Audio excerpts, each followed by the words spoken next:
Ska, ska, ska, ska, ska, ska, ska, ska, ska, ska, ska, ska, ska.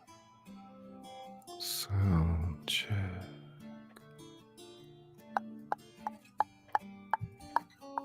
Tongue clicking. Ska, ska, ska. Terry and Al, spirits and more. Terry and Al, spirits and more. Ska, ska, ska, ska, ska. Elizabeth Ayres. Elizabeth Ayres. Ska, ska, ska, ska, ska. Hey, darling. Ska Tom. Ska. Ska, ska, ska, ska, ska, ska, ska, ska. Ska Tom, ska. Gemma's Journey Grace. Gemma's Journey Grace. Sound check, Gemma. Ska, ska, ska, ska, ska.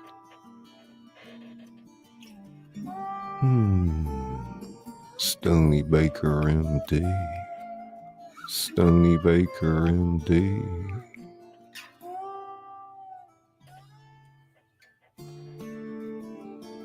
Ska, ska, ska, ska, ska, ska, ska, ska, ska. Kimmy Kins. Kimmy Kins. Ska. Kiki Kimmy Kins. Hey, darling.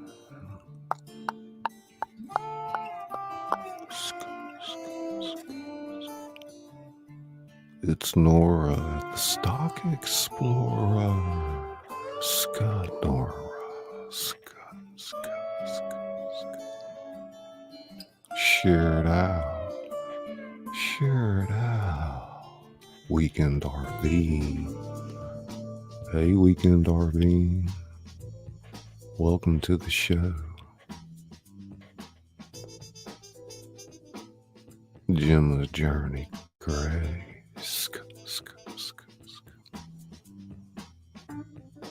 Tonight we're going to be reading Land of the Dirty South, Season 2, Episode 2. It's Kimmy Kins.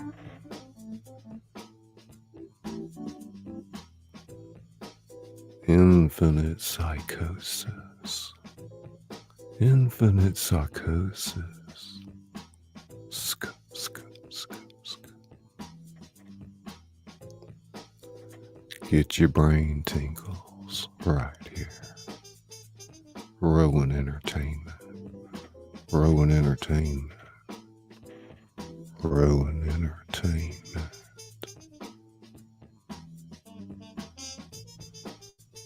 Big movie fan, 18 plus. Ska, ska, ska.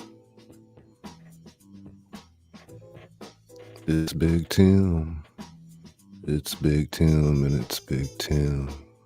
Ska, Big Tim. Ska, ska, ska, ska, ska.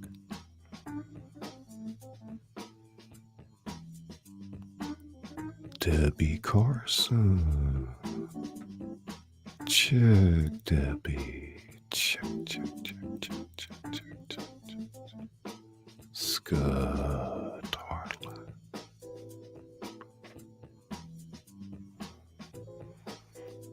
Skeeter can't wait for it tonight. Ska, ska, ska, ska, ska. CJ's info. Hey, buddy. It's CJ's info. You're in the ska zone. It's an audio train. In another world, another time, and another place. Ska.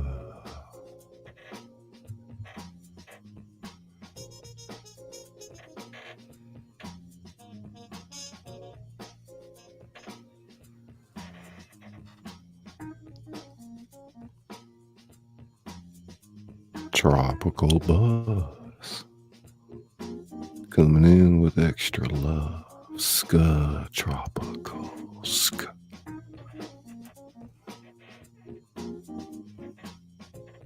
I'd like to welcome you to the House of Thrillers. I'm Scully, the author that reads to you.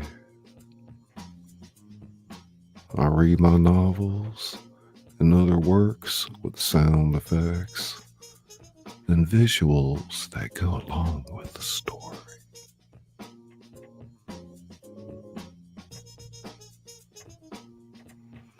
So if you like books on tape with a twist, stick around. Subscribe to the channel. It's that little red button below the video. And if you're on the phone, don't forget to hit that notification bell so you don't miss a thing.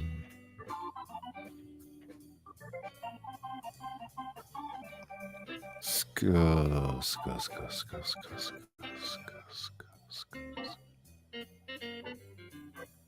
Brain tingles, tingles, tingles, tingles.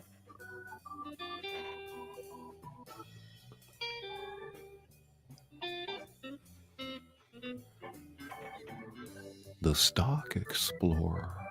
Ska, ska, ska, ska, ska, ska, ska.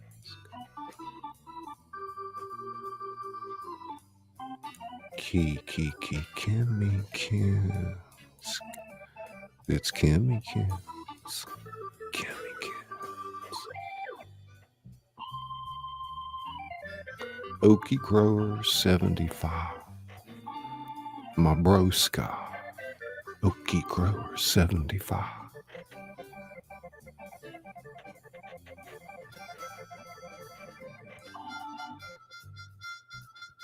How's everybody doing tonight?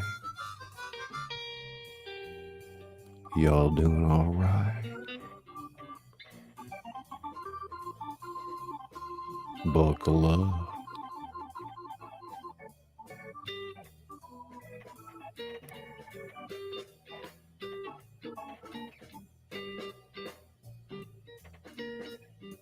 Ska Elizabeth. Ska, ska, ska, ska. Dorito and the Lucha Cabre. Dorito and the Lucha Cabre.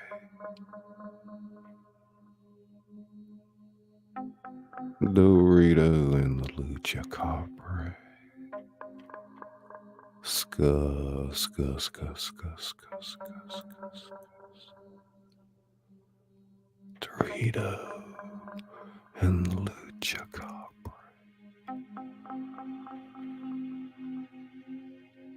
Elizabeth Ayres. Elizabeth Ayres. Ska, ska, ska.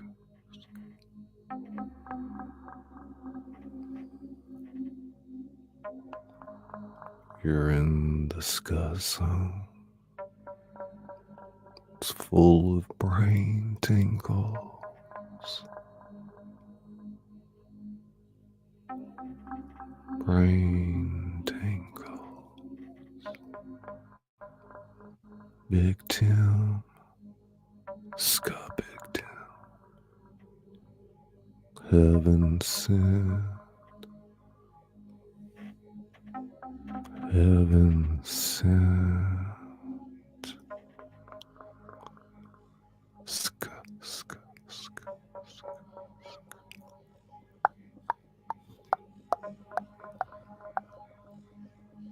Pop in your earbuds.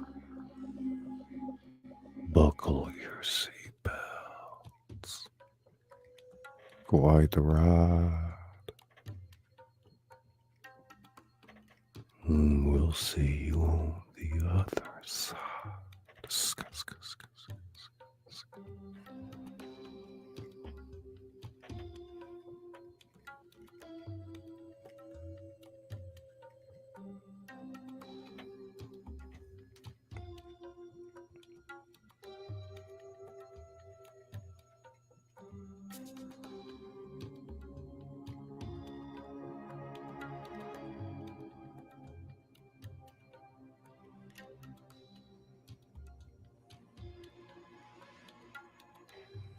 inside the Waffle House on Highway 90 in Long Beach.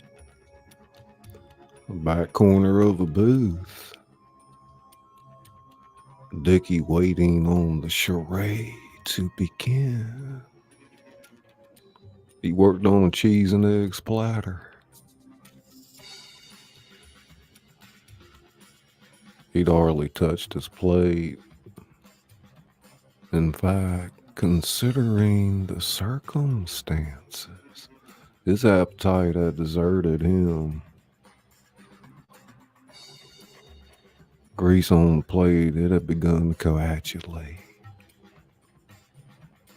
Other regulars eating like hungry jacks, smoking cigarettes or drinking coffee, minded their own business, or talked ardently to strangers. Sk, sk, sk, sk.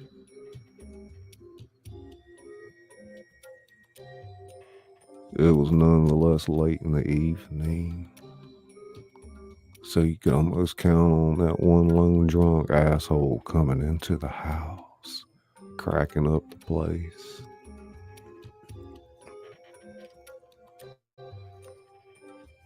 Maybe not, Dickie thought with hope. Most of the people were hospitable enough, but you could at any given Waffle House on any given night bank on that prearranged harvester of sorrows. God, I hope nobody messes up our plans.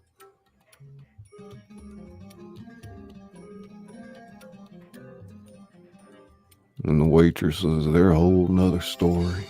Some of them ain't got a choice. Their babies are at home crying because their daddies are fuck-ups who can't hold a decent job, won't pay their child support, can't put the fucking bacon on the table. Times are tough, I know, but some men just aren't willing to do the work. Lazy bastards. Sk, sk, sk. Dickie's subconscious deliberated with himself.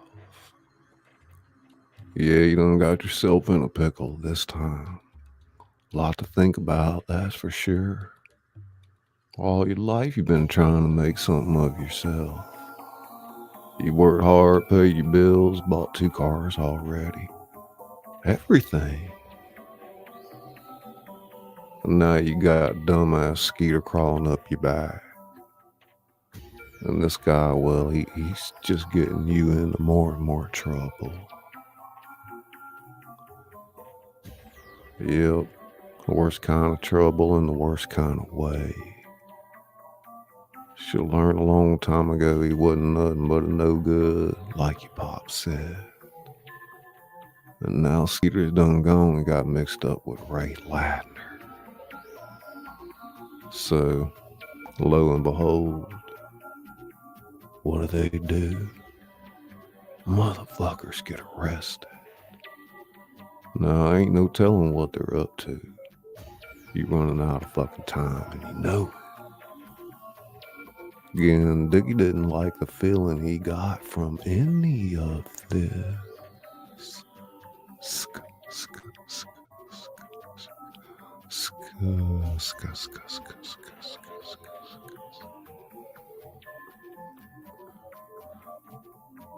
When he saw Danny Meese pull up with the U-Haul, Dickie stood from the booth, $3, a couple dollars down for a tip, swiped his ticket up and headed for the register. Fuck this food. Fuck this shit. We got some dope to move.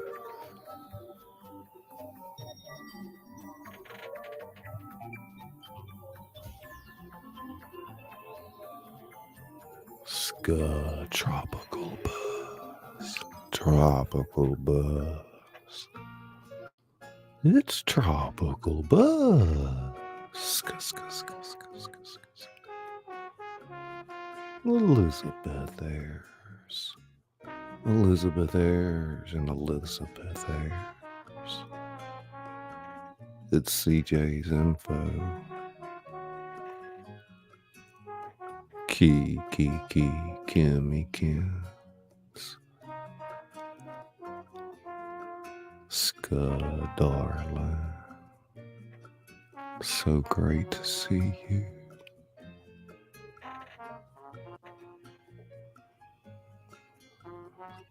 Well, about the only political realms that existed in Skeeter's mind consisted of the ones that related to the degradation of human society. He simply had no higher conscience to speak of.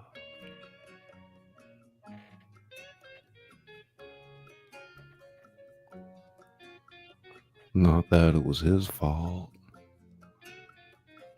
He remembered how his father had often discussed the Klan. How, according to the old man, etc., etc.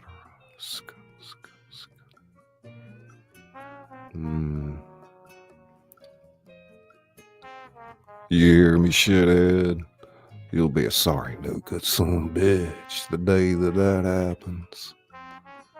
These epistles, as ridiculous as they were, ended many a time with strung out made up words,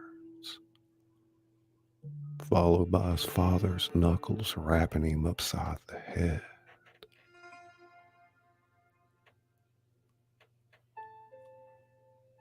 Those were the facts. Politics of immorality.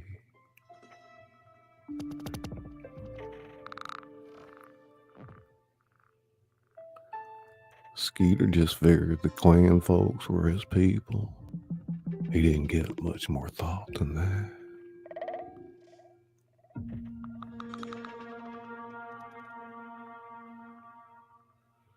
Fuck his father anyway, the old bastard. Never did nothing good to my mama anyway. Treat her like a fucking slave.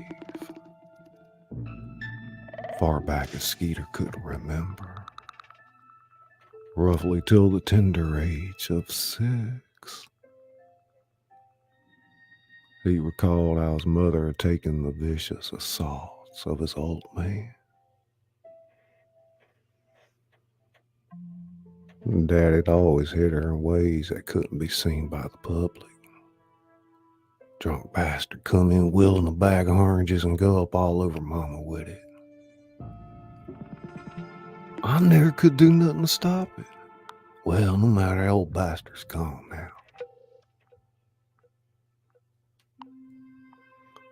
None of these thoughts at the present moment would help him with his predicament. He was locked up, and he didn't have a clue what would happen next.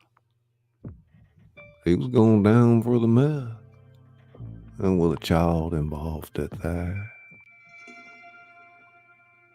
He now knew that he would probably spend the next 10 years at Parchment. Place he'd heard only horrible things about. Down here's the cakewalk, Ray said. Up there, you don't just go in acting like you own the place. They'll kill your ass for sure. No, best thing to do is get with a gang. Skeeter pictured himself alongside someone named Rex. A lonely guy. Big muscles and no sense.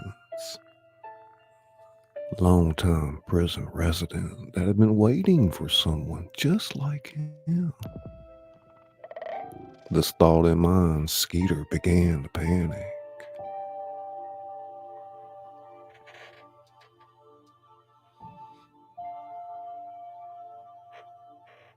No, how in the fuck is this shit possible?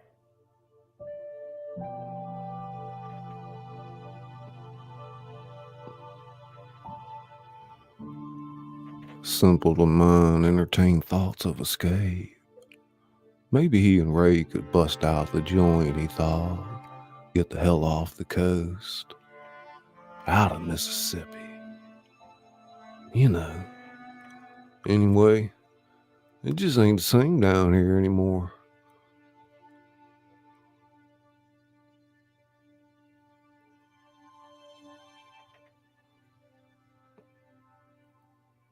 Yeah, bust out of this place. That's what I'm gonna do. Head out to California. Fuck yeah. Maybe. Start a new life. Trade that dope and live like a king. Hell yeah, baby. Hell, maybe the Klan's out there too. Shit, I don't know. Maybe start a damn charter business of my own. Fuck them Dempseys and their bullshit. I got ways of running a ship. Besides, I done worked my ass off for him. And look at what he got me. Nothing, fucking locked up in this damn place. This subconscious said, horror fucking time.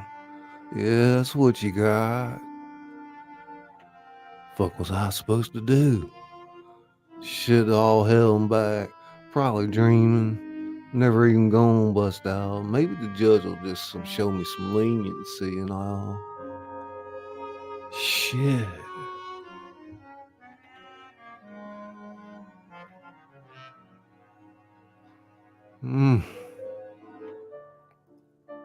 Oh, shut the hell up. You don't know what the fuck you're talking about. Hell, I don't. You better listen yourself. As he looked over at his accomplice, Skeeter wondered if he could trust the man. He remembered again what a stray inmate had told him. There are kids involved. Y'all's in a heap of trouble, let me tell you. They gonna play around when there's a kid involved. Mean it. Y'all be going down for a long time. Skeeter thought about this. Could it be true? They had been cuffed brutally. They gonna give us 20 years. Dang, man, Ray had said to the bald officer who cuffed him. That's damn tight.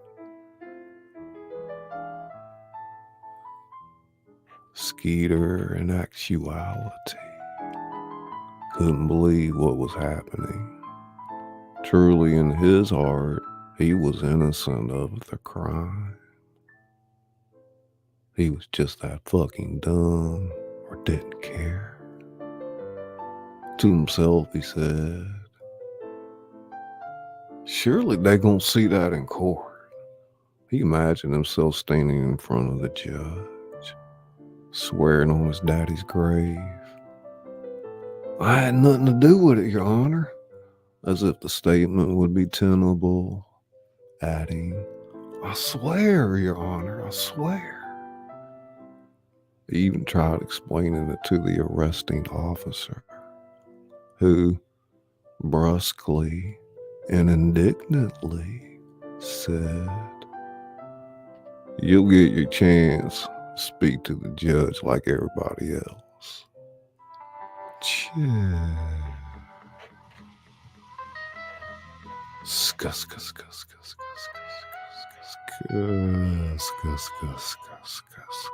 Brain tingles.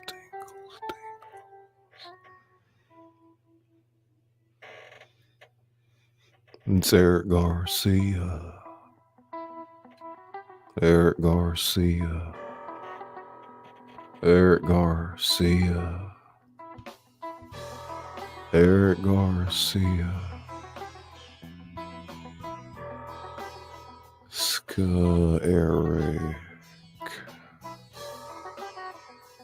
Elizabeth.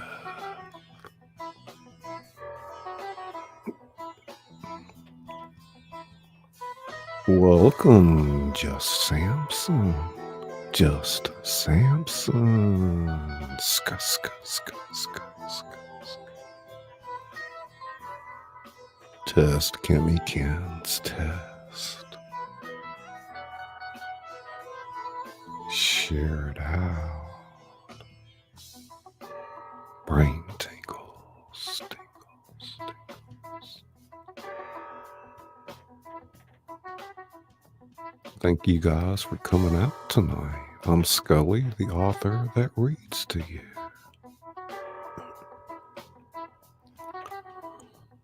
We've got bottle caps, bottle caps, bottle caps.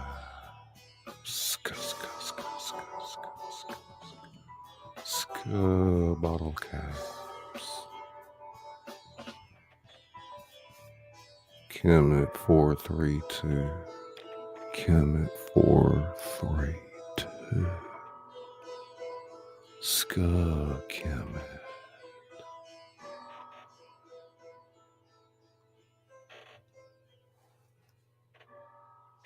Hey Scully.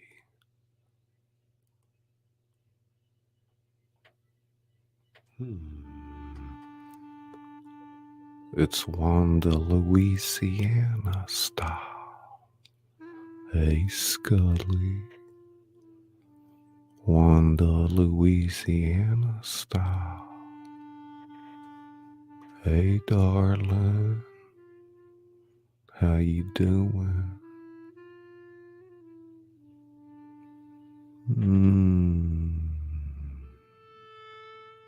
Ska Debbie.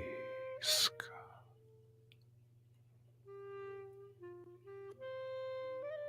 It's getting started, Eric. It's ska time, and you're in the ska zone, laden with brain tingles. Ska, ska, ska, ska, ska, ska, ska, ska, ska, ska, ska, ska, ska, ska, ska. Ska, ska, ska, ska, ska, ska, ska, ska, ska, ska, ska, ska, ska, penis habit. It's penis habit. Welcome, my dear. Tonight we're reading Land of the Dirty South. Brain ska-tinkling. Brain ska-tinkling. I'm in Facebook jail right now for sharing Family Guy stuff. Ska, ska, ska, ska, ska. Hillary Clinton is my cellmate. Ska, ska, ska, ska.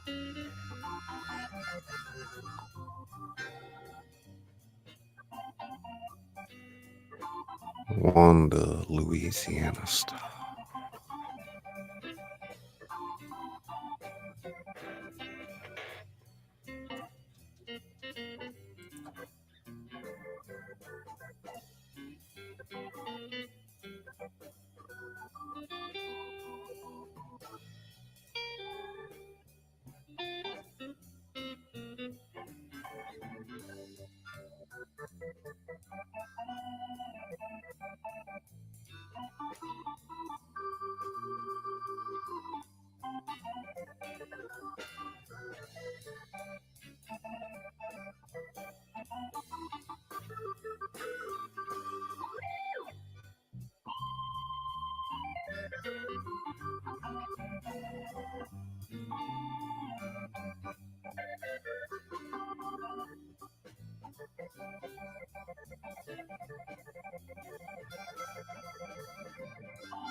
Let the good times go.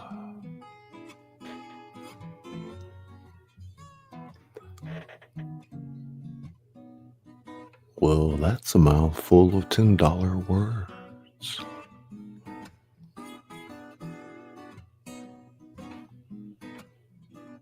Let the good times go. Ska. Kiki, me, kids.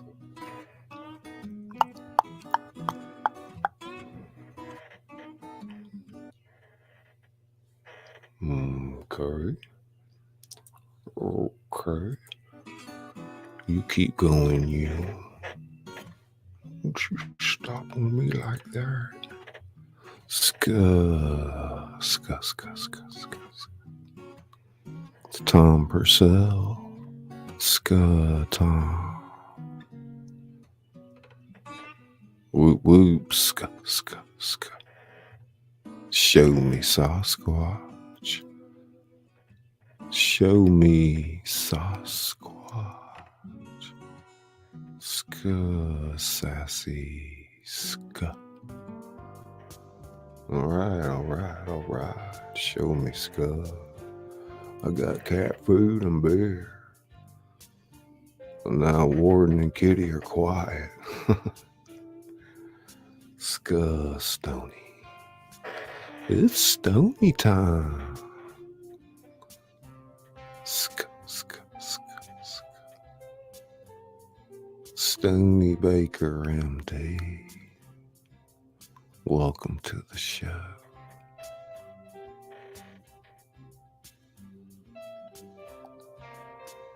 Who we got out there? Let's don't miss anybody.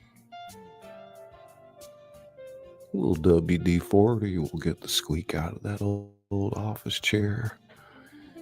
Yeah. We'll take it out and drench it in WD-40.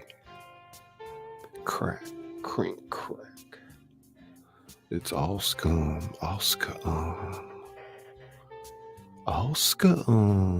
Skatastic.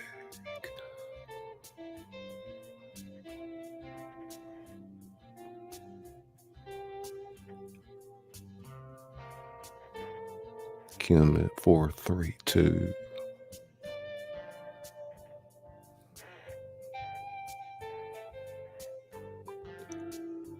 It's land of the dirty South.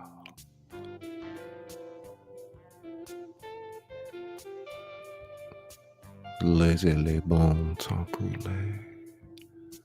Laissez les Bon Temps Rouler.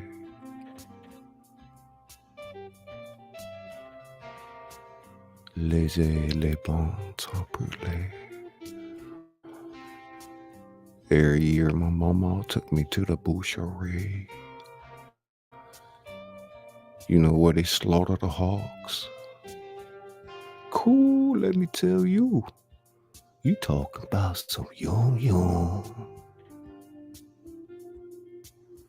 A little pooty cream, a little bacon.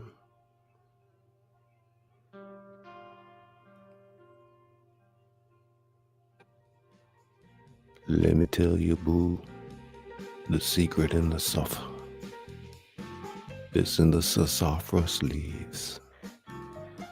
Don't be cheap.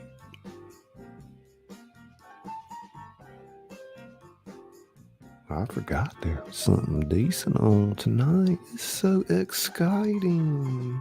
It's Nancy Neptune.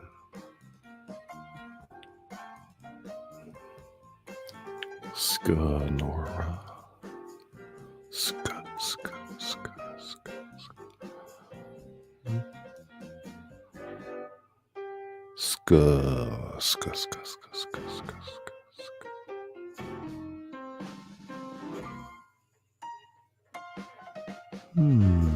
Little bacon. You talking about some yum.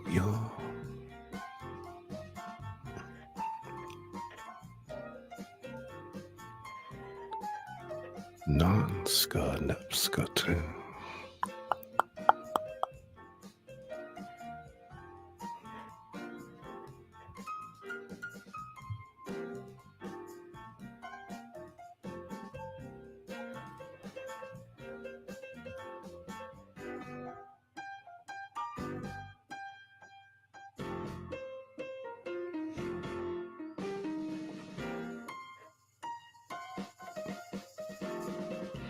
The cons. Check, check, check.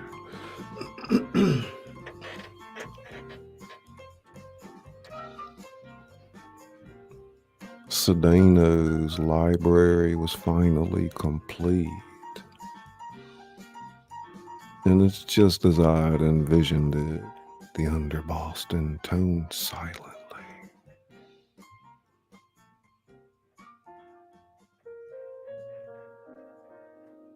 He proudly stared at an aggregate of 30,000 books. More books than the average human would ever read.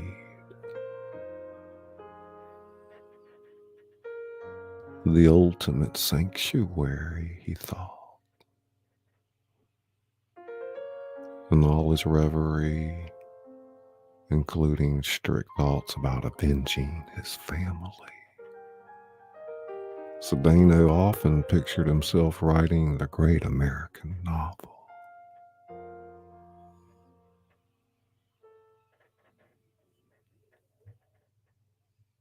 Yes, always a dream. How he thought at any rate does one become a writer. He knew from reading other great authors that in order to become the best, you had to read the best. So it was no wonder that Sedano had become obsessed with his collection of books.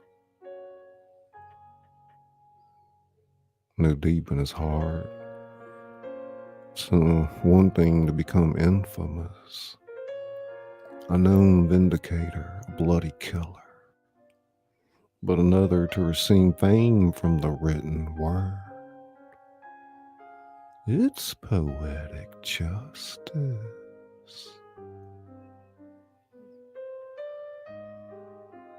Sure, you've killed plenty of men, but to kill a man with words, that's final. Fonzie, anybody can pull a trigger, order a hit. To get back at somebody with words, that's revenge.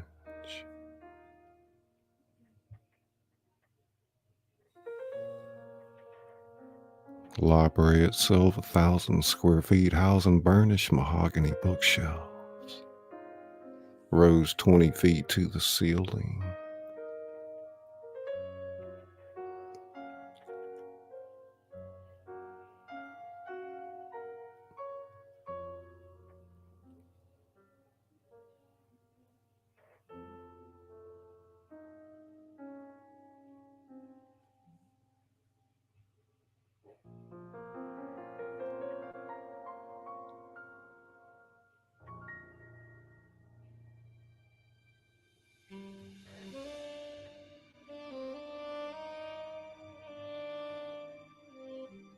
The reading area sunk dead center in the room, 2 feet below a boxed-in stairwell. This was in fact where Sedano now sat reading a copy of Truman Capote's In Cold Blood.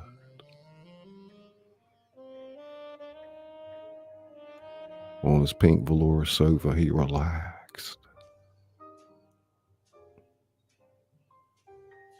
A box of Monte Cristos nearby.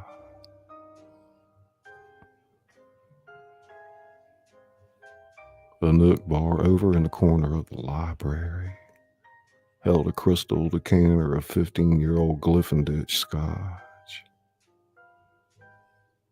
amongst other liquors and fine wines. To appreciate this room entirely, however, you'd have to take another peek under the floor.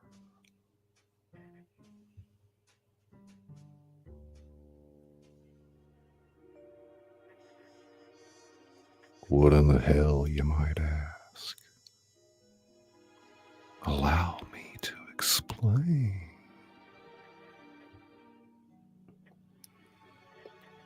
Underneath this sanctuary, another room existed.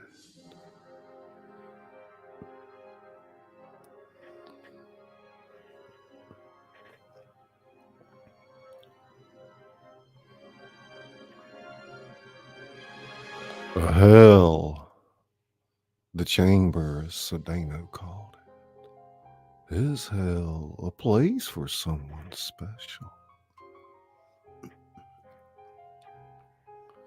Yes, he knew the time was coming. Marie, oh God, I love you so much.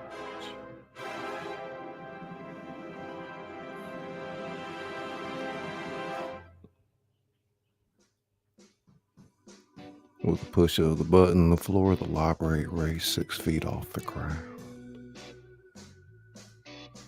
Into the darkness down below.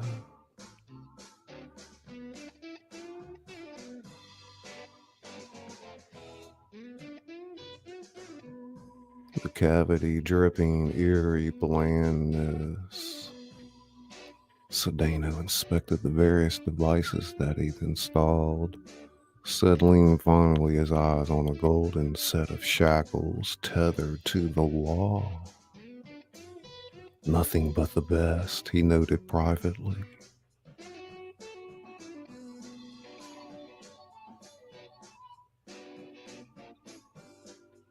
The shackles, concoction of his own making, included in this unlimited financial endeavor, the finishing touch, a soundproofing of the room.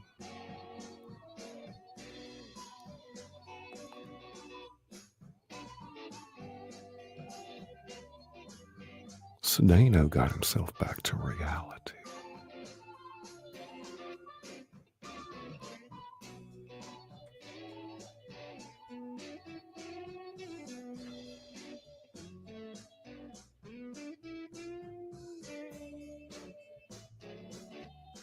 He picked up a back copy of the book he'd been reading, Robert Ludlum's The Aquitaine Progression. Enthralling story, one of his favorites, by the master of suspense.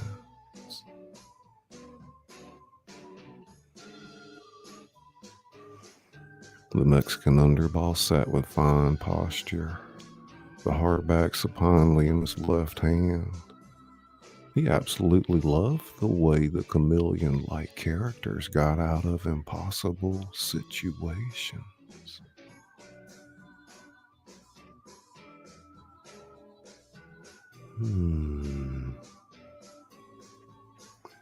The underboss's thoughts momentarily drifted. He considered the situation with Augustus. Drastic measures may be needed, he told himself. Augustus will do what is necessary to protect his interests, his leadership. You've come too far to have it taken away from you. The bastard deserves the fate he deserves. Death. Yes. Horrible, bloody death, he thought. It's been a long time since you've killed Pablo. And even then you had a little knowledge of torture. But now you're so full of hate. You done your homework. You are prepared.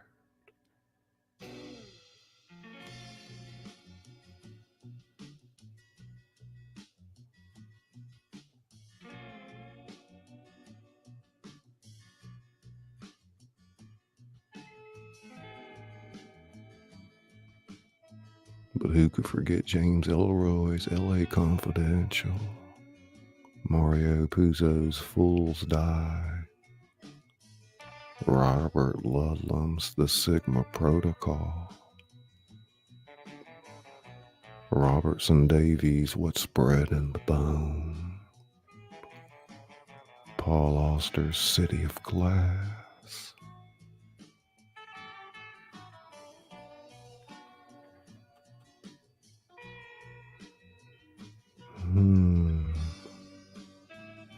Fonzie rang the doorbell.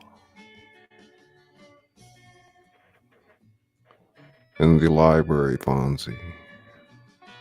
Damn, Fonzie said inwardly. He probably does the same shit from his iPhone at home.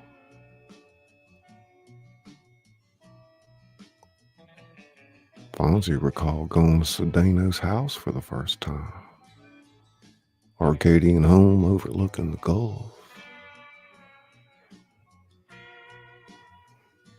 Seeing the library for the first time, Fonzie had been amazed at the voluminous array of novels.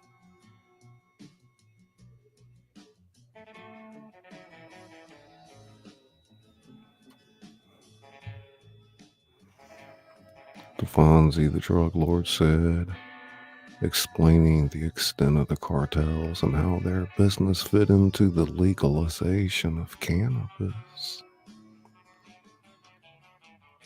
This means buyers and sellers cannot resolve their disputes with lawsuits, Fonzie, nor arbitration or advertising, so they resort to violence instead. The only way to reduce the violence is to legalize the drugs. Sk, sk, sk, sk, sk. Hmm.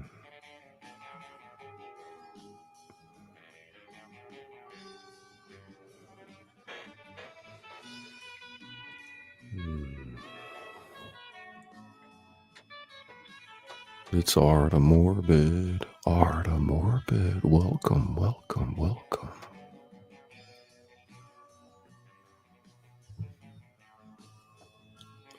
Nancy Neptune.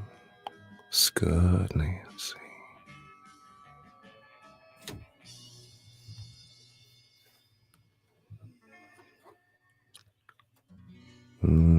Jen Zara. Jen Zara.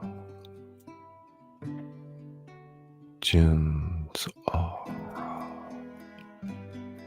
Ska, ska, ska, ska, ska, ska. Jen Zara. It's Addie Pickle. Addie Pickle.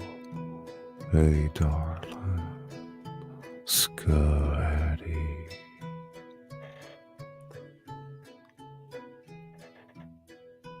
Addie Pickle.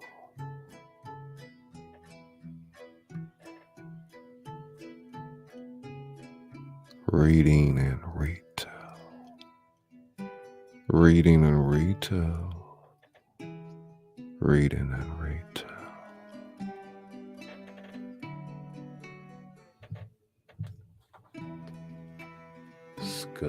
Squeaky chair. It's Angela Critters. Hey, darling. Angela Critters. Angela.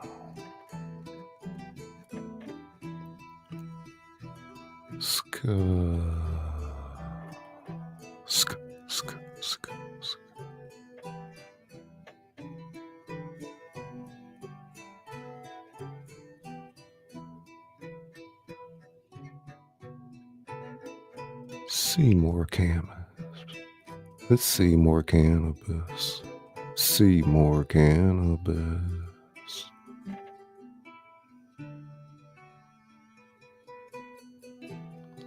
It's ska.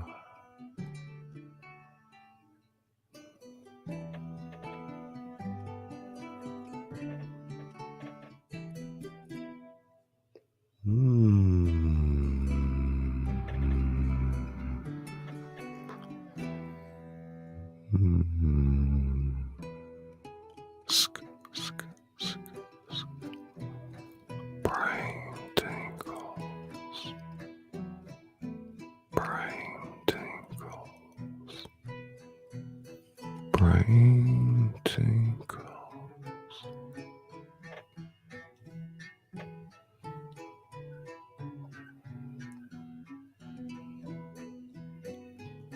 Brain tingles, tingles, tingles, tingles, tingles, tingles. Angela Critter.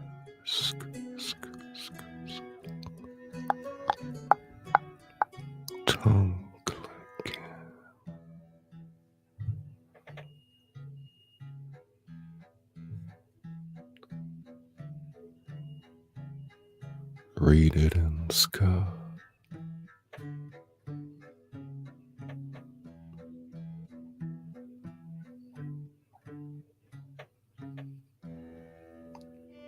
Peanut butter and Scully.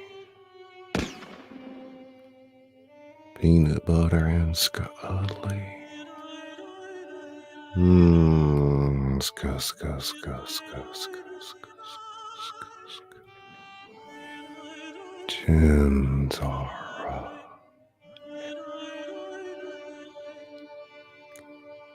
Kiki, Kimmy, Kiss. Ska, Kimmy, Ska. Ska, ska, ska, ska.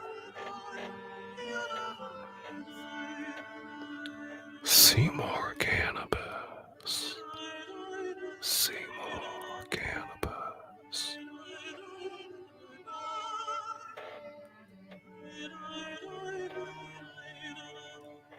Elizabeth Eyre. Ska, ska, ska, ska. Ska, Elizabeth. Well, all right. Well, okay. Let's see what's going on with this puppy real quick. Take her back.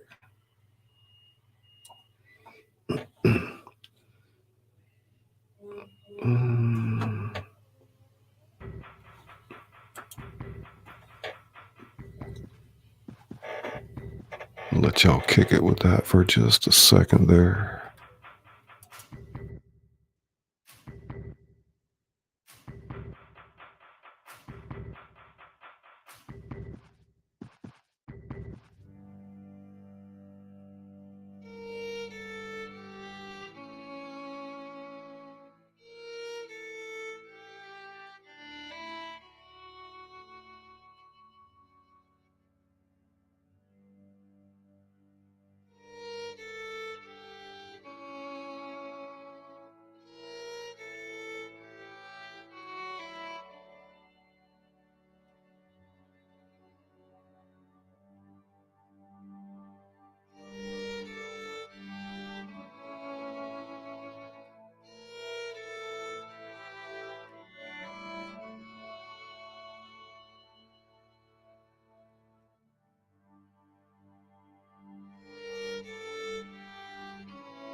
Well, all right.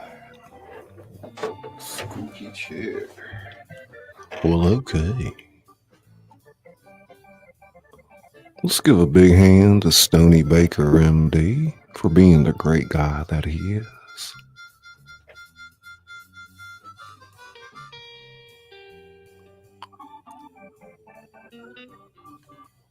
I'd like to offer another warm welcome to Sweet as Sugar.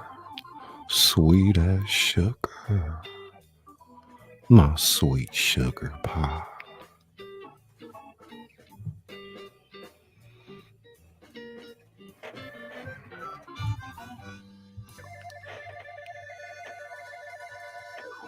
Big thanks goes out to Kimmy Kins. Kiki Kimmy Kins. It's Addie Pickle. Addie Pickle.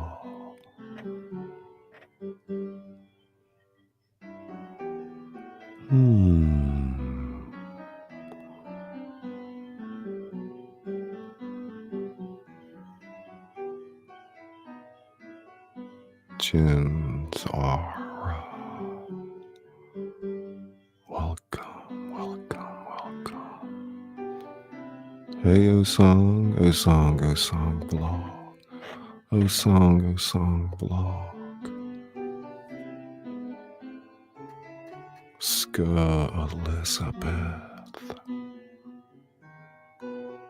Welcome, Nancy Neptune. Sweet as sugar pie. Ska. Listen to the sound of my voice.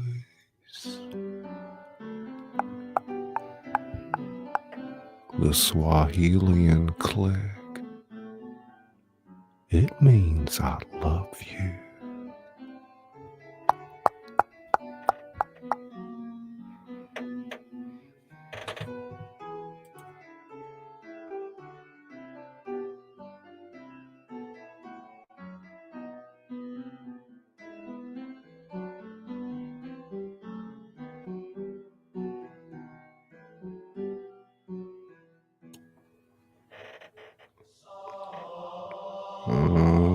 Barman.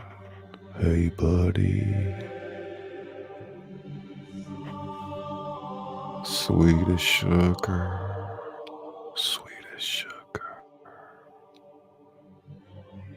Ska Addie Pickle. Ska.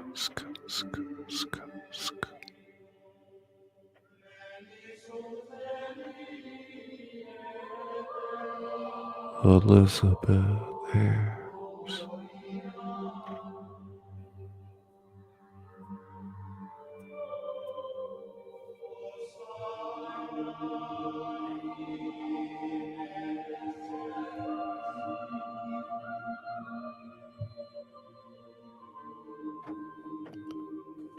District Attorney Francis Wallace, dressed in a bone-colored wedding gown, black garter belt on his left thigh, ruby red lipstick smeared garishly over his lips, came out of the room looking like Klinger on a quaalude.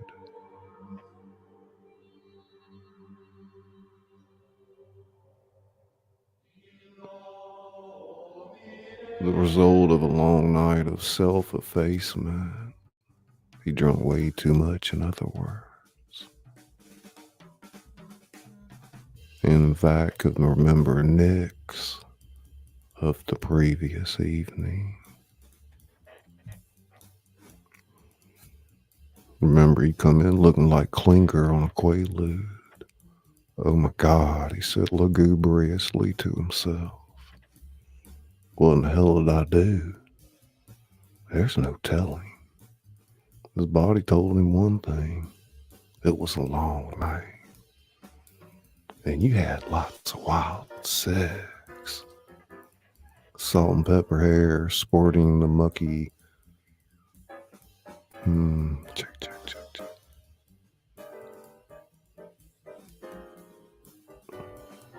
not only did he have the smell of a hoary dog, he had the look of one too. One that had found his feline. Fuck with a Wallace, and that's what you get. In one way, he was no better than the magistrate who'd sent the Count of Monte Cristo to prison. That ought to teach you to keep your mouth shut. He had told the defiant redneck, and the redneck's response of, "Mr. Wallace, she's a pet, my daughter's sheep," had fallen on the short ears of the crooked DA,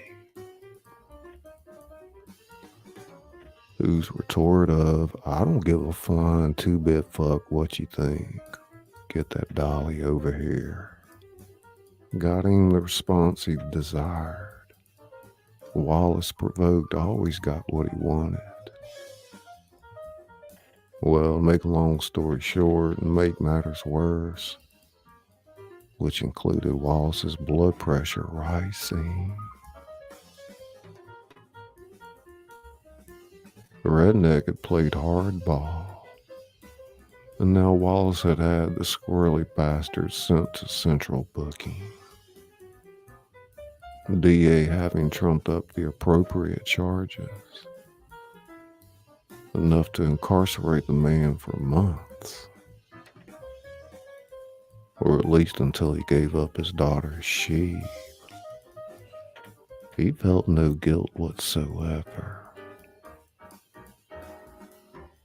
To his protege Douglas, he said, "You round up Fish's dollies yet?" Douglas, the all opposite, the epitome of acquiescence, tenderly patted forward and replied, somewhat sedately, "I'm not sure, boss. That's a lot of sheep." "Well, get some fucking help, why don't you?"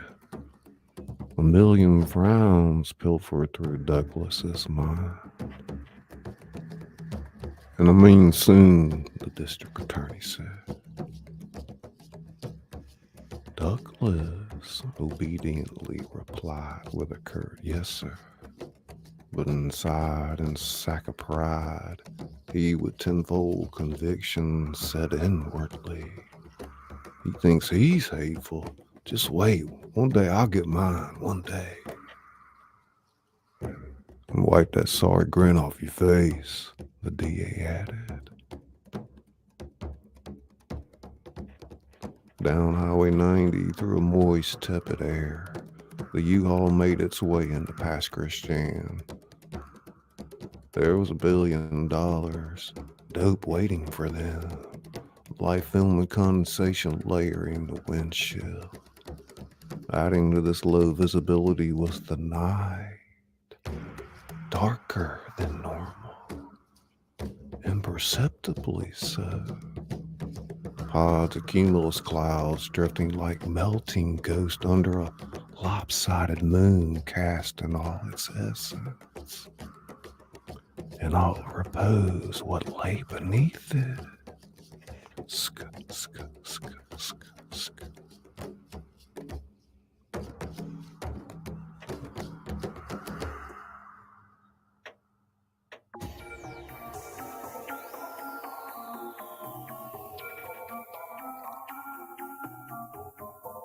Two men, two good old boys sticking their noses where they didn't belong.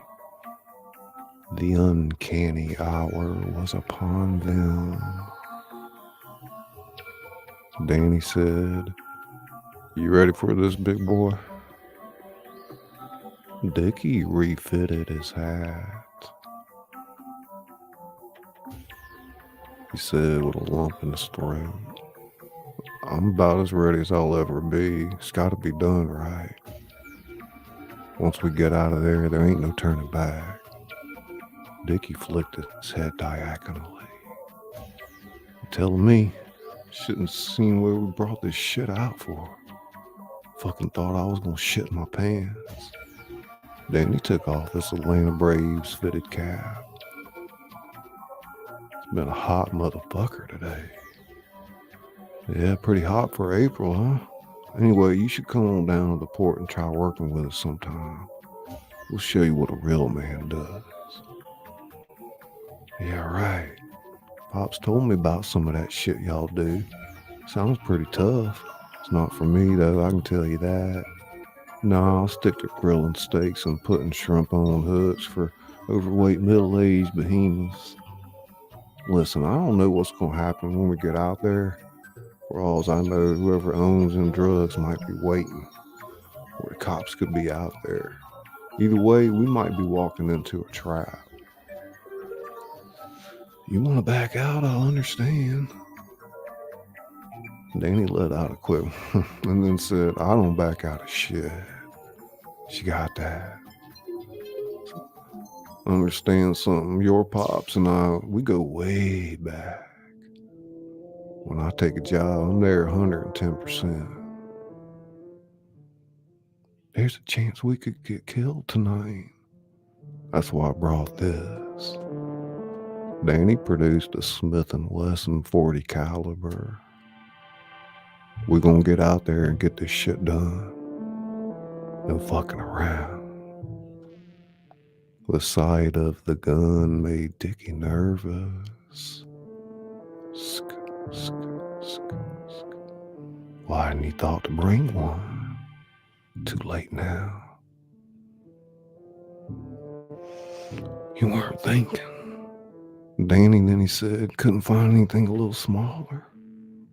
Listen, you gonna put a hole in somebody, you better do it. Dickie couldn't argue with that. I hope the U-Haul makes it out there. The cut's pretty big. Old man had a dirt road made for campers and boat trailers. I don't know, it's been raining a little bit. We'll just have to see. It's one thing your pops taught me was to improvise. Well, we'll unlock the gate, or other than that, there shouldn't be much going on. Not in the middle of the week like this. Not at this hour. We'll just have to keep our eyes open. You've been scouting out the place like your pops told me? Done been out here several times, didn't see much. The big silver and orange U-Haul truck down Highway 90 toward past Christian.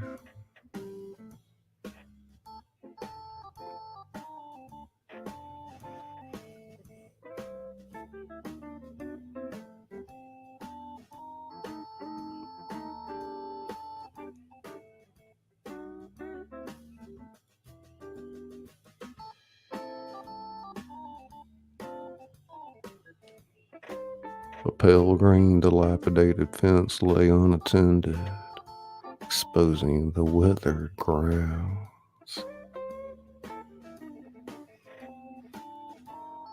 Sure is creepy out here at night, Dickie. You think they put some kind of street lights out here? Anyway, let me see if I got this shit straight.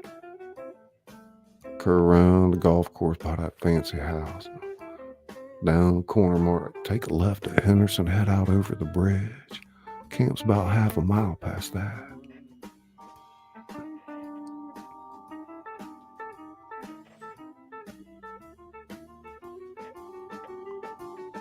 Without intrusion, 10 minutes later, Dickie found himself inserting the key into old man's padlock. No sooner could he separate the padlock from the chain, a pair of headlights approached from about a quarter-mile away. Oh, fuck, what if it's a cop? Car made its way closer. He could see in his peripheral vision Danny eyeballing the scene. Dickie knew that the gun was ready.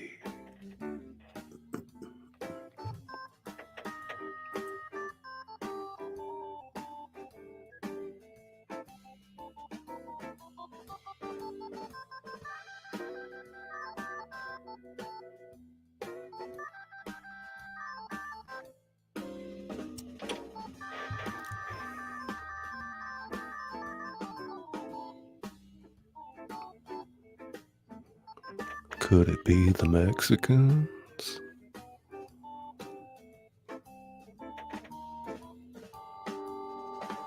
The whirl of mud tires haunting the road put Dickie's mind at ease. Fucking jacked up Chevy's what that was, nothing to worry about. Dickie boy, just a bunch of country kids having a good time. They locked the gate behind them, headed up to the camp.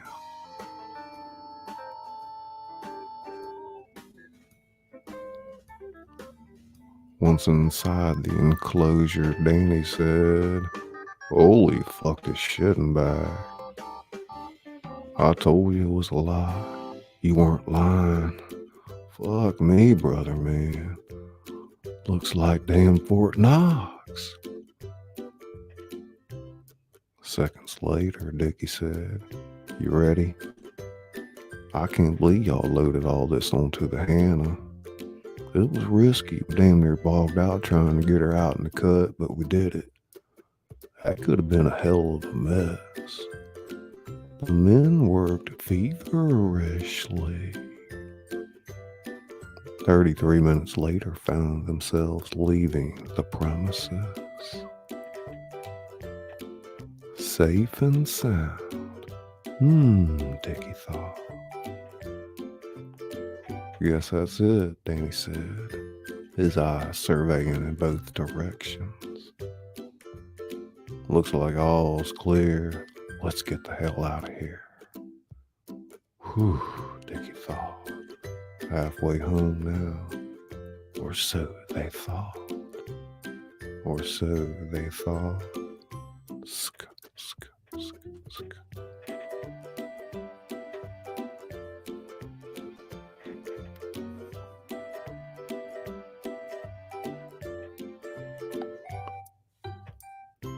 Douglas, the ever faithful protege, found himself in panic mode. The district attorney, well past the point of sexual frustration, kept calling him by the hour. "The man's crazy," Douglas said inwardly. Literally in every sense of the word. Out of his fucking mind, I tell you. It's amazing all the shit I have to put up with, what I have to do.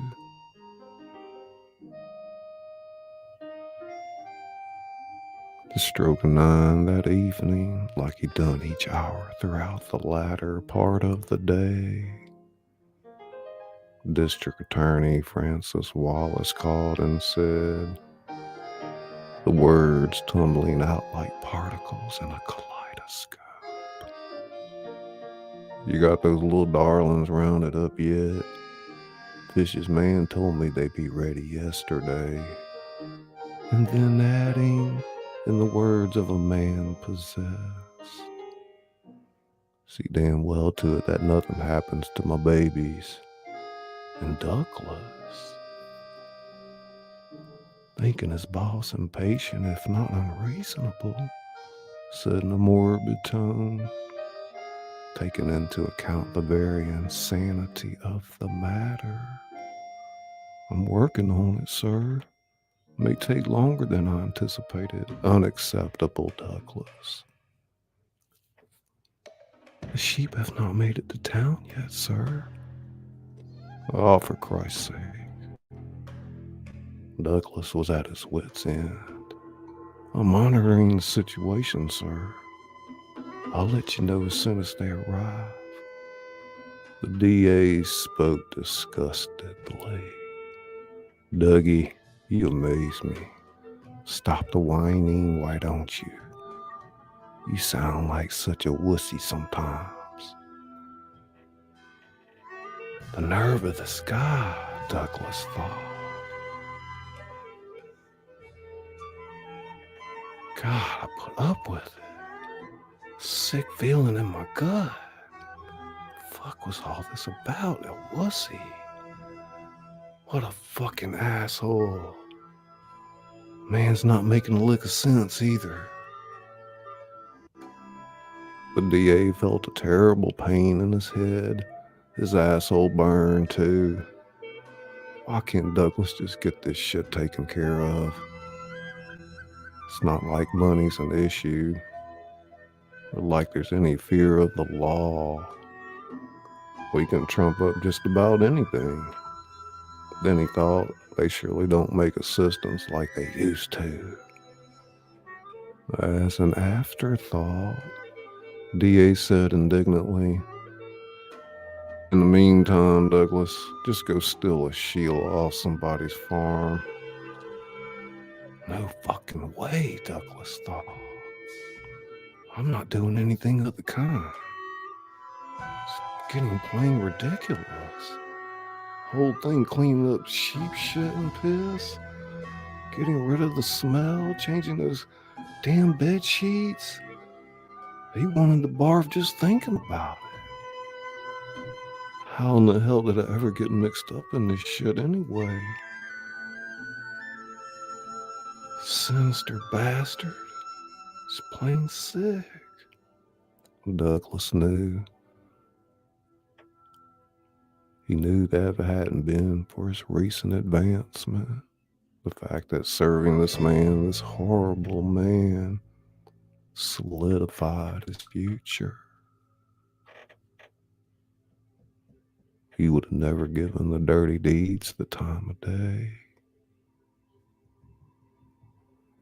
That he knew that District Attorney Francis Wallace was crazy was another reason he never dared repudiate the man in a seemingly flawless scheme.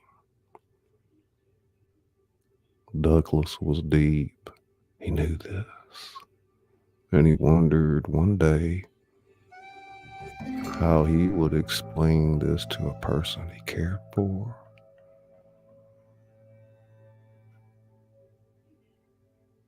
A person in the right mind would ever agree with what I've done to advance my career. Things I've arranged for the DA. Now I'll have to keep it a secret forever. And District Attorney Francis Wallace knew this too. Check.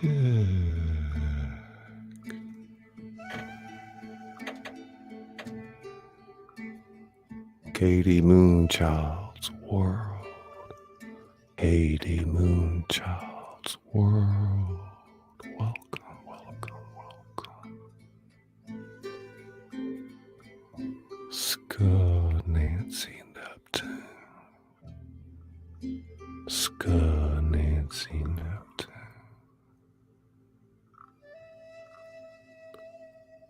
Check Elizabeth. Ska darling.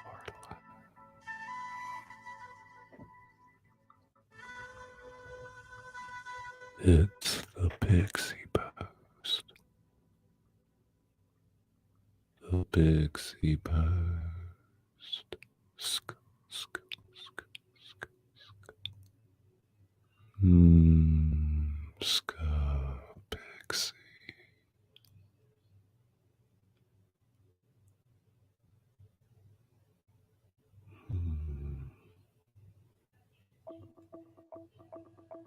Oh yeah. Kimmy Cans. Kimmy Cans.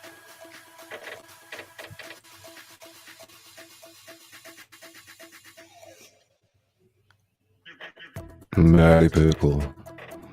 Matty Pickle. It's Hattie Pickle. Scotty. Scotty Pickle. Darling. Brain tingles. It's sugar pie. Sweet as sugar. Sweet as sugar. Ska.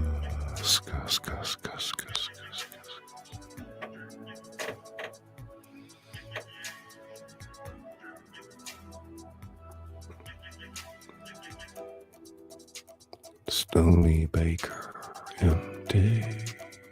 Ska, ska, ska, ska.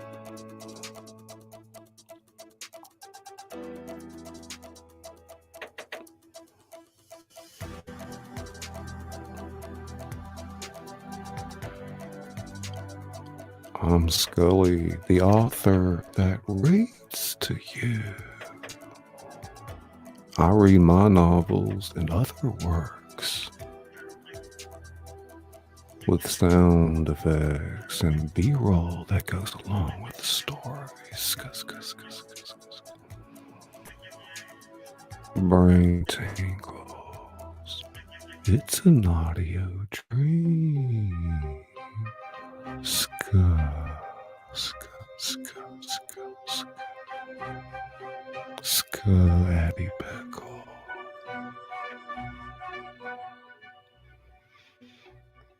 Ska, ska, ska, ska, ska, ska, ska, ska, ska.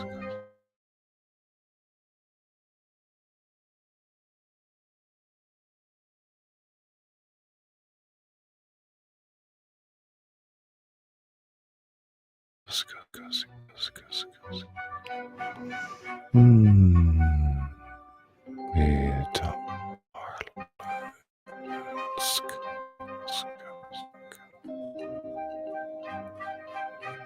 I love you the most.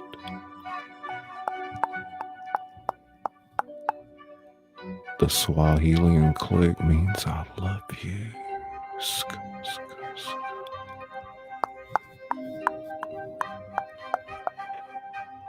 Another world, another time, another place.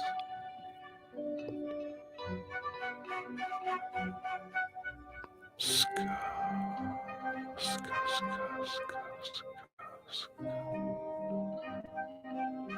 ska, Elizabeth.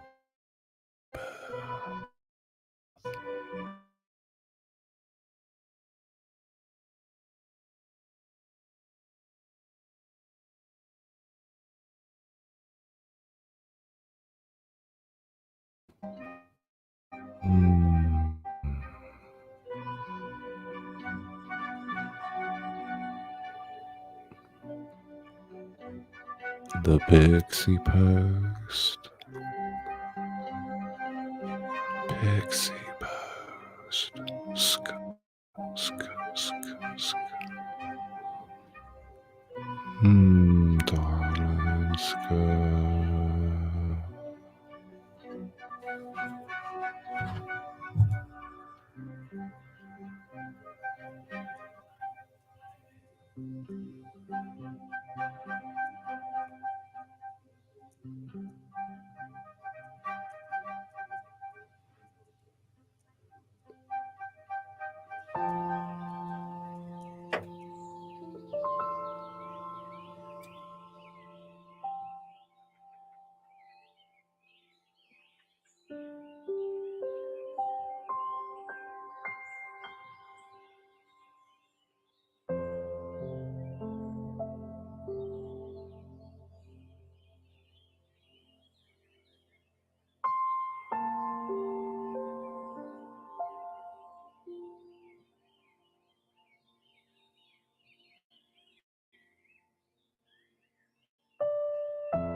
Shimmer soul. Shimmer soul. Darling.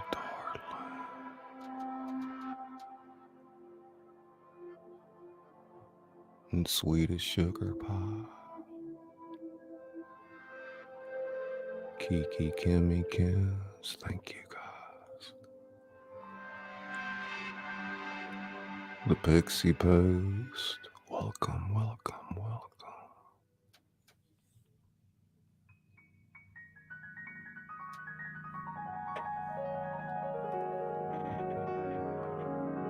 All was well, and so it seemed the drugs were hidden. First part of their plan had come to fruition. Brought the men great exhilaration. The night air, it seemed to have been cleared. Perhaps a cold front pushing in from the northwest. The moon, it held a solid crescent.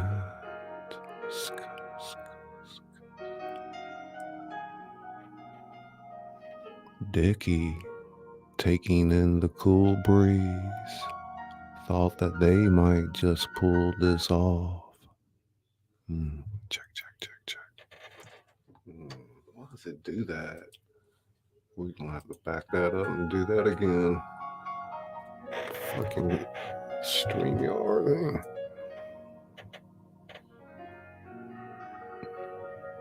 Dickie, taking in the cool breeze, thought that they might just pull this off after all.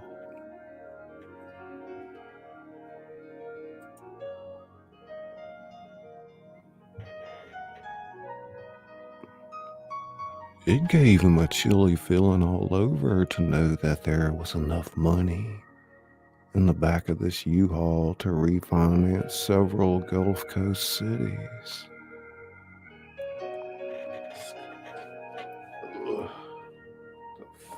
Man, sorry you guys. All cramped up and everything's twisted. Let's see where we at. Oh my God. I love that part of that song too. Everything was fine until they made it back to the harbor. That's when all hell broke loose. That's when Dickie saw his father's vacant parking spot. What in the hell? He thought. He looked over at Danny and knew that the stevedore was thinking the same thing. I don't know, Danny replied, but I don't like the looks of it. Something weird's going on. You think maybe he went to the store? I know what the fuck he said. Well, let's don't jump to conclusions. Men quickly made their way to the boat, hoping to find a note, some sign that said Jim was okay. They found a note all right, and good grievances were not to be. I'm trying to call. Meet me at Grandma's house, urgent. Something's happened. Oh God, Dickie thought, handing the message to Danny, who turned ghostly pale at the sight of its inscription. Fear in his voice, Dickie said, "Come on, we gotta hurry."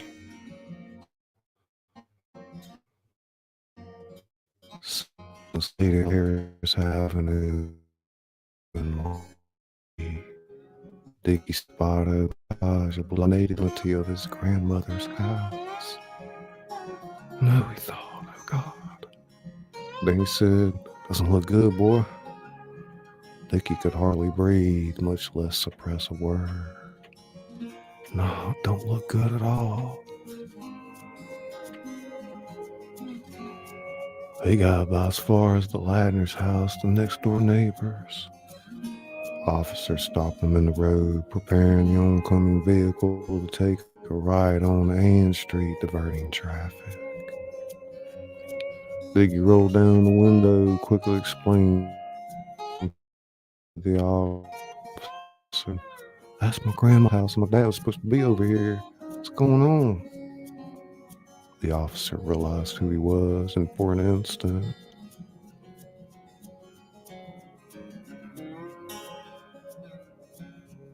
state of compassion lifted his eyes downward. "Mr. Dempsey, can you pull the vehicle over there to the side?" Finger pointed to the Ladner's curb, and with that, the officer stated something into his radio, and then turned back to Dickie and said, "Excuse me 1 second."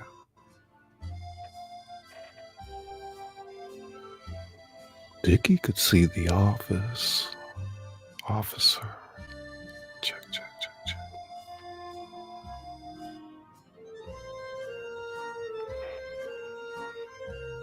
Dickie could see the officer, unsure what to do, waiting for a reply. Man spoke softly once he got his cue. "They said you can go. Information was good." Then he turned off the ignition. He was already blue as a ghost. Dickie hopped out of the vehicle and loped off toward the house, where he saw the silhouette of his father just inside the open front door. "Oh no," Dickie said, stopping in mid-stride, unsure whether to hurry there, saunter up, or fall to his knees. Didn't matter, he heard his father's voice spill out of the house. "Grandma's gone, son. They got her. She's gone."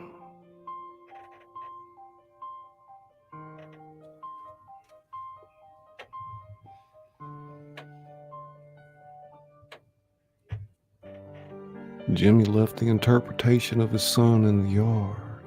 Something compelled him to wander off toward the bathroom. In the corner of his eye, he could see the huddle of authorities examining his mother's body. He heard Dickie's voice, too, call after him. It was all he could take. This madness, this unforeseen turn of events. His psyche was wrecked. Wasn't just that he knew this. For the life of him, he couldn't make out what Dickie was saying. Quickly, he locked himself in the bathroom. For a moment, everything went black, and then a flash of white. Standing tangentially to the mirror, not yet wanting to look at the horror on his face, he felt the blood flowing to the surface of his skin, burning him.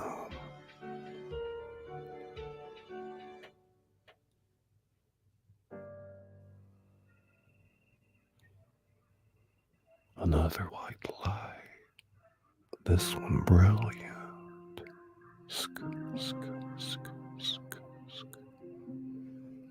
Needles poking him all over. At this moment, right now, slithering into his body, the transformation, the chrome glaze of the mirror pulling him into its sphere. "Come to me," it said.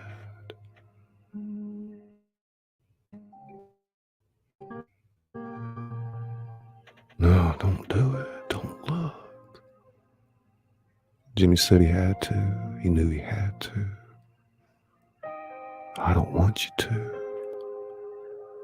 It's the only way, and you know it."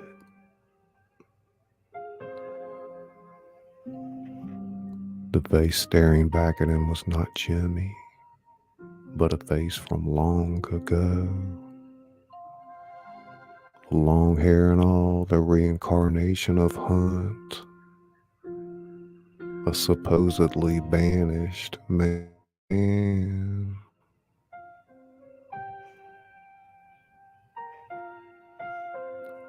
Hunt felt sticky on the surface, as if the sun was baking dew off his skin. The man from so long ago. He had emerged, and there was nothing Jimmy could do to stop overtaking his body.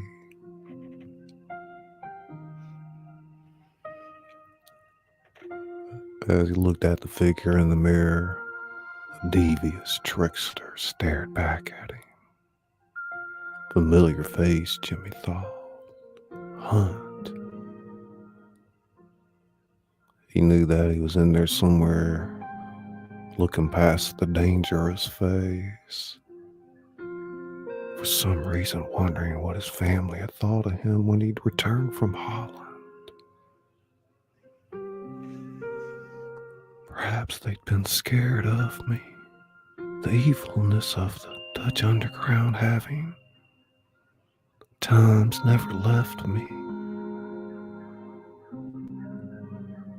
It was like when his father had episodes from Vietnam, just stayed out of his way.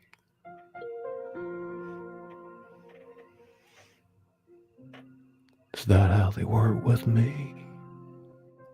Just avoided me when they thought I might have a flashback. I was acting weird because of the memories I couldn't black out. I know my moods got to them. Right now, what's happening? All this mean? Does it mean? And then Hunt's voice speaking to him, interjecting with power. Dickie's mistake is turning into a major event, that's what.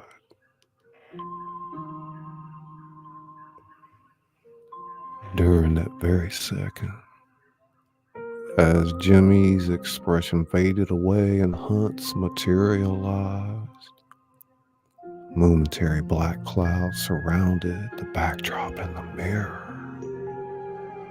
In his face, coming like a black man's open eye in the dead of night, stared back at him with no remorse or grievance whatsoever.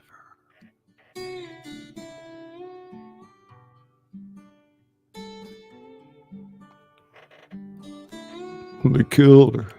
Those damn cartel killed her.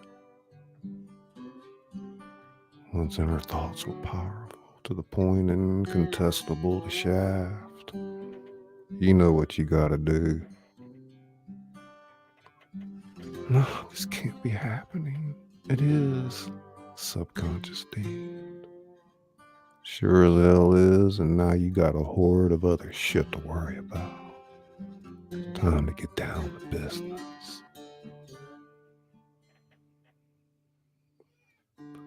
Just then, Hunt was interrupted by a knock on the door, snapping him out of his trance, temporarily allowing Jimmy to speak.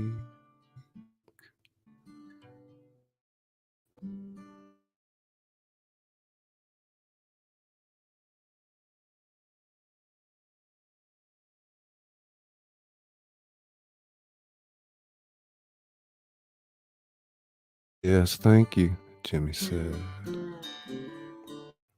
Back to Hunt. Who tied on to some cold water.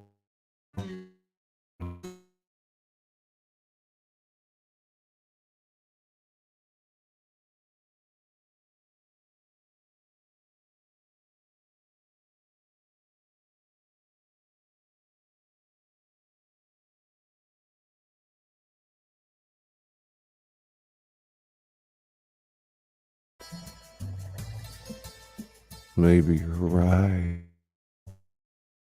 he said to hunt.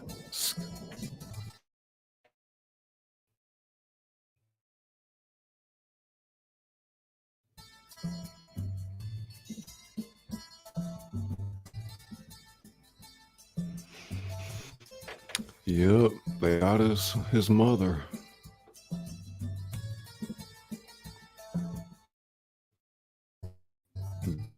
He fucked up and they got him on Hunt's mother. That's where we're at.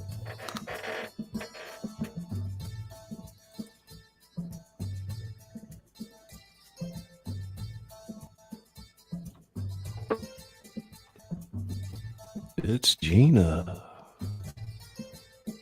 Gina, Vienna, and Tootsie. Gina.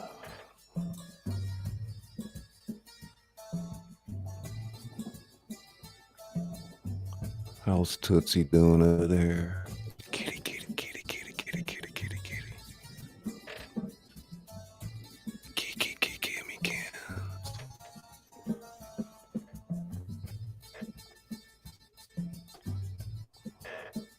Yeah, I think that's a good stopping point for tonight as far as the narration goes. And if you guys have some ideas where we can head with this, surely let me know.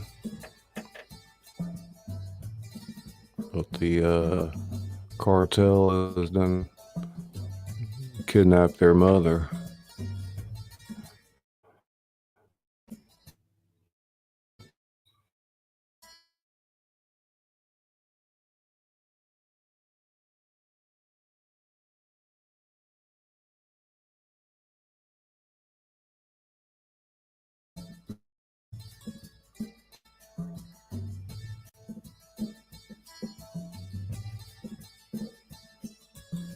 I dare challenge you to, as we move along, challenge you to let me think who the villain actually is in the story. I think you'll be surprised.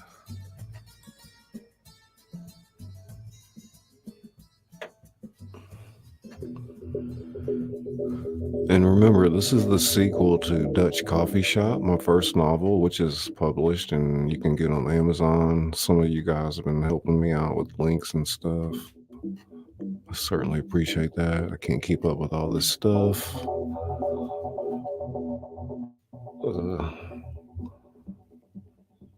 So, although we're kind of treating it like a series, working on this together, it is a sequel to Dutch, but it is not published yet. So that's the fun of all this. You guys are, it's 90% done, but there's some things at the end, and you'll see that I just haven't figured out yet.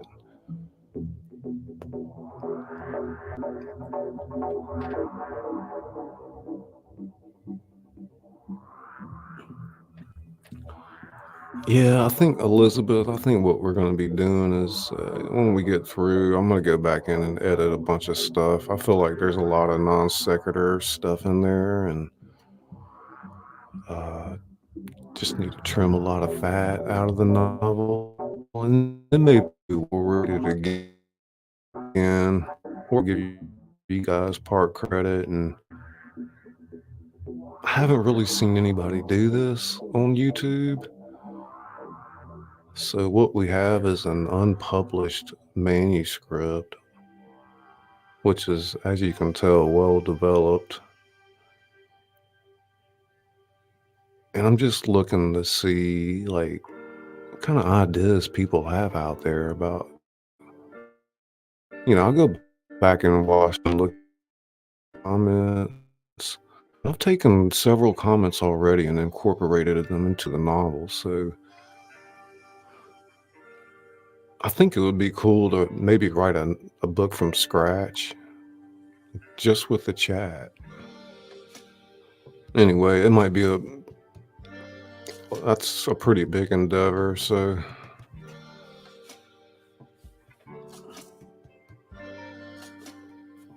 I guess I need to remember to remind everybody that I have already published a few books. You can get them on Amazon, whatnot. And if you want to reach out to me at Jayscullybooks@gmail, you can certainly get a signed copy and I'll mail that to you. Just email me and we'll figure out like how that works.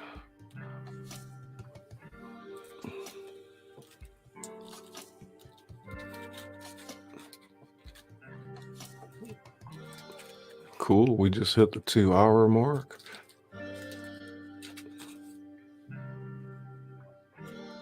Do it, says Nancy. Just do it. Do it. Long as it creepy stream, pub skulls. My skull heads. Alright. Okay.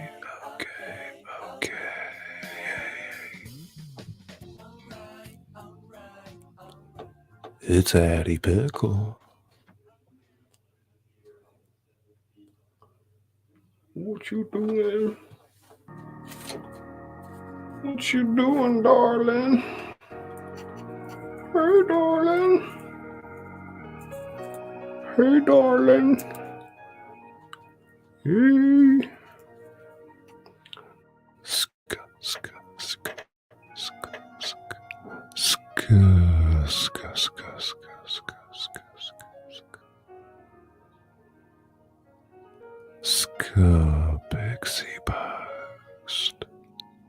Pixie Post.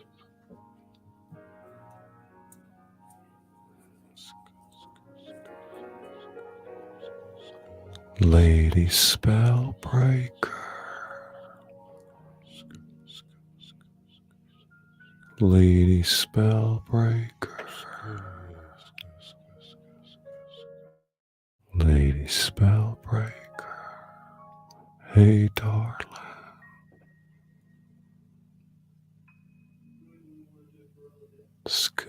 Nancy.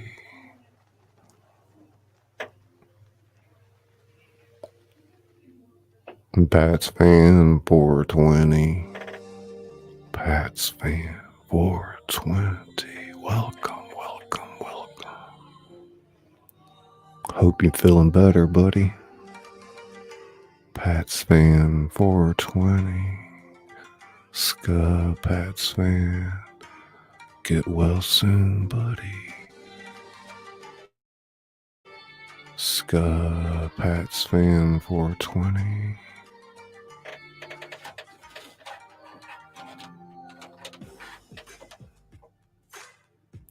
Be safe and be kind. Love y'all. Kimmy Kins. Stony Baker MD.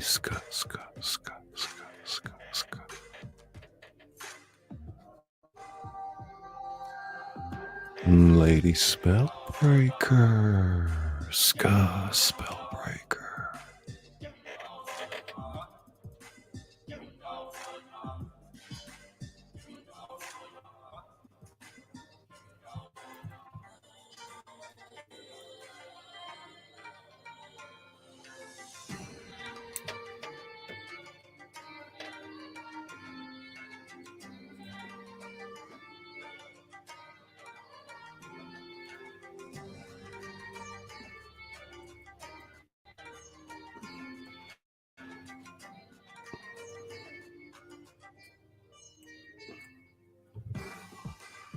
We're taking it down. We're coming in.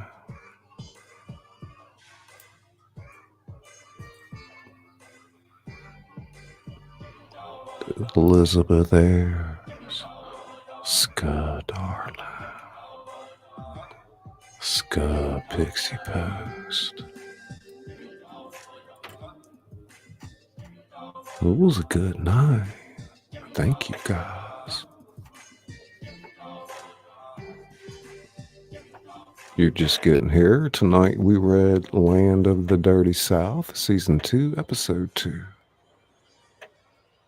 I'm Scully, your host, the author that reads to you.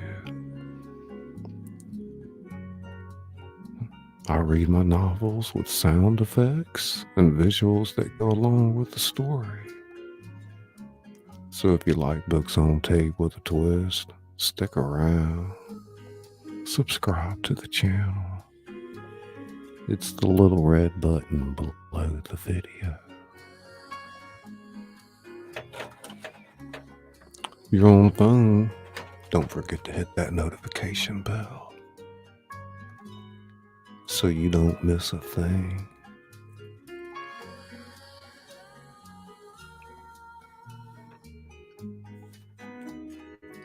Sweet Dreams. Oh yeah. Sweet Dreams. Nancy. Sweet Dreams. And paper crinkling. It's paper crinkling and it's brain tingles. It's paper crinkling and it's brain tingles. And it's Scott, it's Kimmy Kins. It's Aseldama. There she is. Ska, darling. This one's just for you. Aseldama. Ska, ska, ska, ska, ska, ska, ska, ska. Ska, Aseldama. Welcome, welcome, welcome.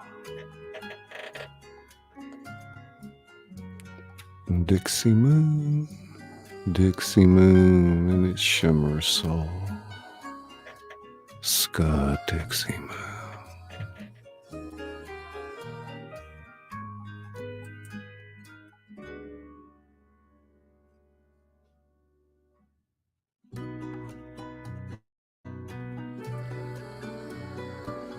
You're never too late for the Ska Show.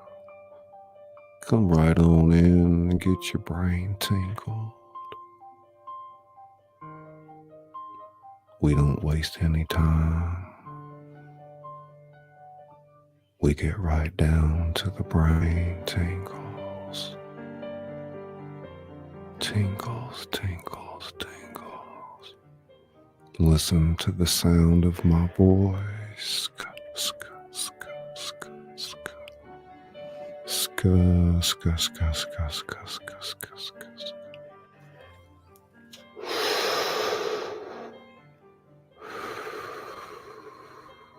Ska, ska, ska, ska. Ska, Stony. Ska, ska, ska, ska.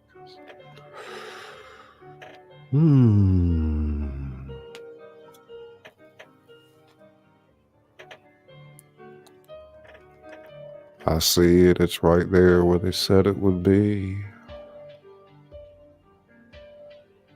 We're bringing it in. We're taking it down. Ska, ska, ska, ska.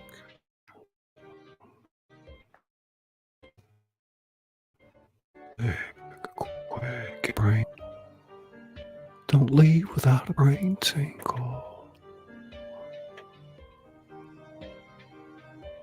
Right there by your side.